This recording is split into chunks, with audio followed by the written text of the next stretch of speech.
Aujourd'hui, il est sculpteur, mais c'est un homme aux multiples passions. Il fut illusionniste, cracheur de feu, il a même été sélectionné pour les Jeux Olympiques de 1962 lorsqu'il était gymnaste.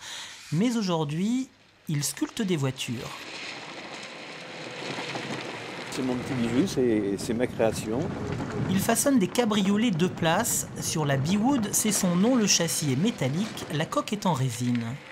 Alors là interviennent les parements bois, la calandre qui est en bois, le tableau de bord style Majorelle qui est en bois, et là, ici, on intervient le cuir, parce que je tiens essentiellement à ce que ce soit bois et cuir.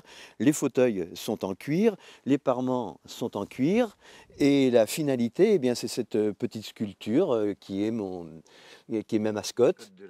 La Biwood, c'est un peu la Chevrolet Corvette des années 50. L'artiste a voulu se faire plaisir, il adore les voitures, mais ses nombreux excès de vitesse lui ont fait perdre son permis de conduire. Cette voiture originale ne nécessite pas le papier rose. Ce ne sont pas des voitures qui vont être faites en grande quantité, ce sont des voitures qui vont être numérotées et ça ne nécessite pas de travailler à la chaîne, on reste très artisanal.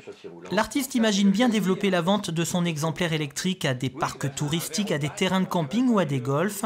Son premier client, lui, a passé commande d'un véhicule à moteur thermique pour une question d'autonomie. Il sera livré en janvier prochain. Je la rêve comme une de ces modèles, sauf qu'effectivement, je ne mettrai pas la même couleur.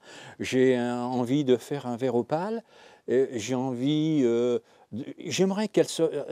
avoir une voiture qui ressemble vraiment à une des petites voitures anglaises. Le prix de vente de cette voiture de balade va de 17 000 à 21 000 € selon le moteur choisi. Art et plaisir sont les 2 mots qui la caractérisent le mieux.